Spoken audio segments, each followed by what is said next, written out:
दोस्तों खेसारी लाल यादव के फैंस का जो बेसब्री से इंतजार था, हालांकि सपना पूरा होने वाला है और उनका एक बहुत ही धमाकेदार गाने का पोस्टर भी रिलीज कर दिया गया है। जी हाँ दोस्तों, आप लोग एकदम बिल्कुल सही खबर सुन रहे हैं और आपको बता दें टी सीरीज हमारे भोजपुरी के चैनल से superstar trending star Khesari Lal Yadav का एक टाइटल का गाना रिलीज होने वाला है, जिस गाने का टाइटल है शाम है धुआं धुआं।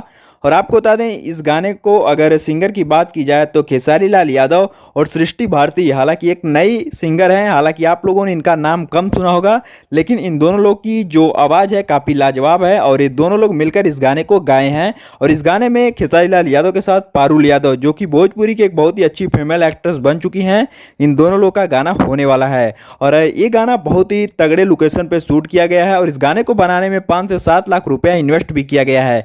तो आप लोग इस गाने को खूब ज़्यादा प्यार और सपोर्ट दीजिएगा और इस गाने को नंबर 1 ट्रेंडिंग में लेके जाइएगा, क्योंकि ये सुपरस्टार खेसारी लाल यादव यानी कि जिनका गाना हमेशा ट्रेंडिंग में ट्रेंड करता है उनका गाना है। तो आप लोग क्या कहना चाहेंगे इनके इस गाने के बारे में नीचे कमेंट में जरूर बताइएगा। और ऐसी तमाम खबर सुनने के लिए चैनल पर पहली बार है तो लाइक शेयर सब्सक्राइब करना बिल्कुल भी मत भूलिएगा।